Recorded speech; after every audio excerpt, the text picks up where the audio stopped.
All right, how we doing? This is Mr. Petter again. So hopefully at this point, you guys are pretty well underway with the pen project that we started. Just to kind of review how this past week had gone, the kids that are in person, which are a little bit easier to check in on, those students are well into the pen part of the project. So what we're going to do is we're going to pick up from where we left off on Friday. Keep in mind that this is going to be a 4-day week. So what you'll notice is because there's no school on Friday, you'll see your sketchbook assignment due on Thursday, and then we'll kind of start with that. So the first thing is you're currently watching the weekly overview. I'm just going to explain how this week works. Just to give everybody else a pretty little advanced heads up, the class is going to be ending on February 26th. Okay, so that really leaves us with about this week, next week, and then the following. So we have about 3 weeks left. One of those, or 2 of those weeks, are going to be spent finishing up this pen landscape project, and then we'll do a little mini project towards the end. Okay, just to give you an idea of how the rest of the trimester is going to go. So let's see what we're going to do today on Monday. Monday is a work day, so you're expected to work during the entire 40-minute session. If you need a little bit of a review, we do have the pen demonstration linked there. That's going to show you how to use those techniques. Sorry, there's the bell. That's going to show you how to use those pen techniques such as hatching, cross-hatching, stippling, and gesture. Also, if you need a little bit more of a review on how to do those particular techniques, you can watch part 1 and part 2 of the pen tutorial. Okay. Now, notice in purple. Can't talk. Notice in purple, for each day of the week, we have a mini goal. Okay, that mini goal is kind of like a checkpoint. So I know some of you like to have checkpoints to see where you need to be at. Hopefully you've noticed this in the past, but if you haven't, this is there for you to pace yourself and to make sure you're not getting too far ahead or too far behind. Okay, so the mini goal for Monday is you should be getting started on the pen, and you should be about 1/3 of the way finished with the landscape. Okay, some of you may almost be finished, some of you may not have started yet.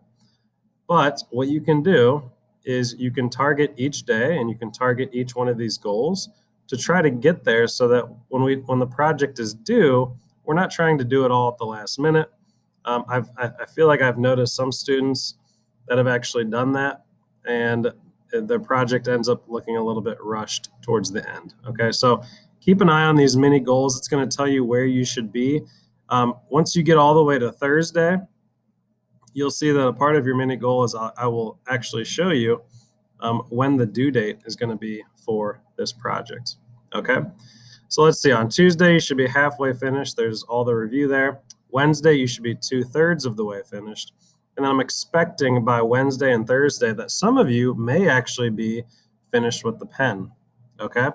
Now, this leads us to Thursday. Thursday is going to be a really exciting day for us because we are going to actually break the rules in a we're not really breaking the rules, but we're going to stretch what we've been doing throughout the 12 weeks.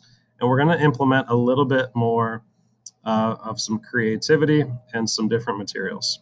Okay. So on Thursday, the people that are in person, you will have an enrichment opportunity. Okay, so what does enrichment mean in this class? Enrichment is basically opportunities that I provide so that you can take your project a step further. Okay, which I think most of you are going to want to do because it's a pretty cool part of the project. So on Thursday is going to be demo day. All right, so that stands for demonstration. So what I will do is I will show you in person how to use watercolor paint. It's always a little bit easier for me to show you in person how to use specific materials because you get to see how the different tools that we use interact with the medium. So like, for example, if we're using a paintbrush, hold on. If we're using a paintbrush with water and watercolor paint, it's always good to see the big picture and what that whole process looks like. Plus, we'll talk a little bit about cleanup, talk about getting supplies out, things like that. Now, I will give you a full demonstration on how to use watercolor paints.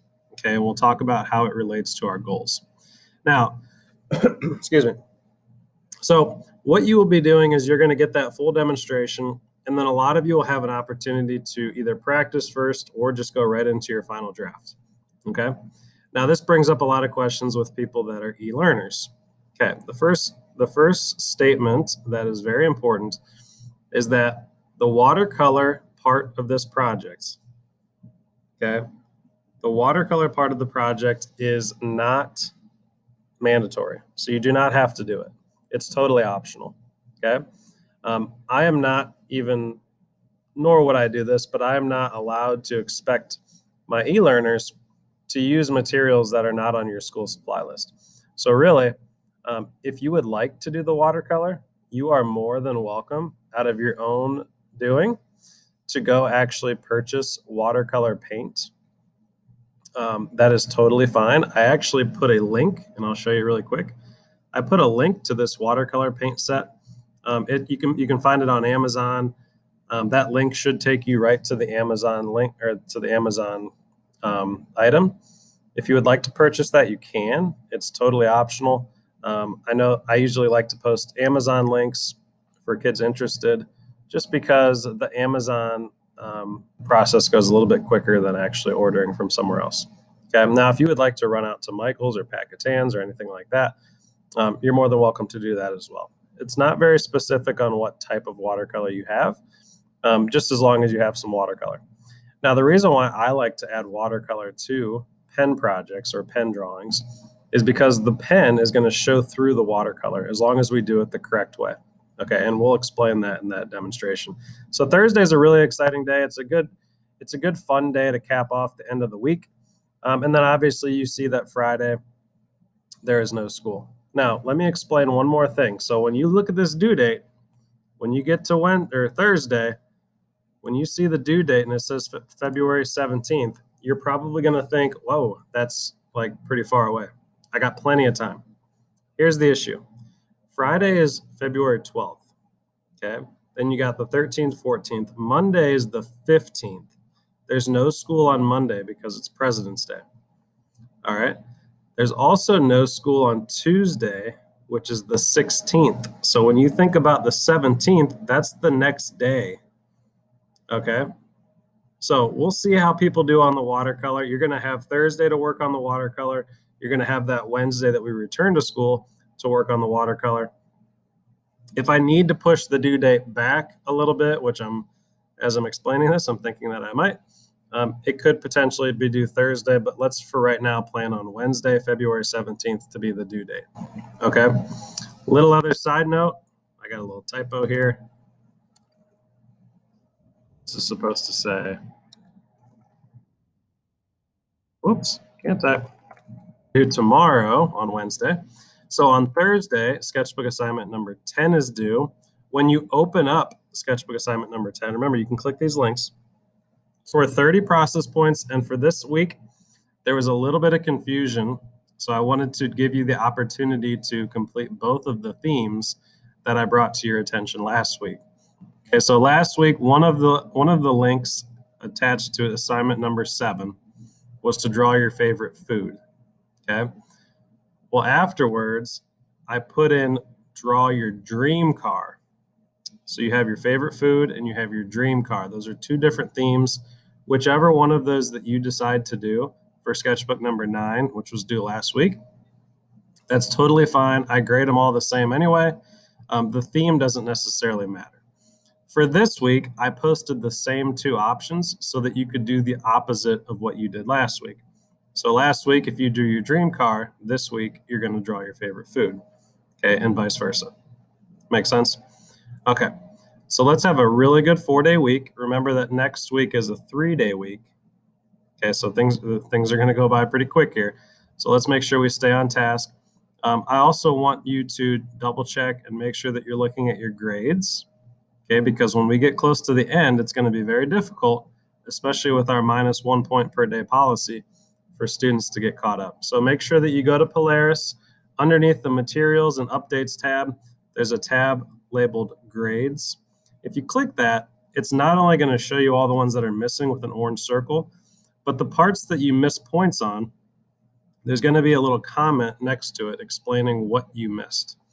Okay, there's also a couple rubrics. A lot of the assignments have a rubric attached to it. That'll show you specifically which criteria you were docked points on. Okay, and if you have any questions, please do not wait until the last week of class. Reach out to me as soon as possible so that we can get it all situated. Okay? All right, I'm excited for the week, and let's have a good 4-day week.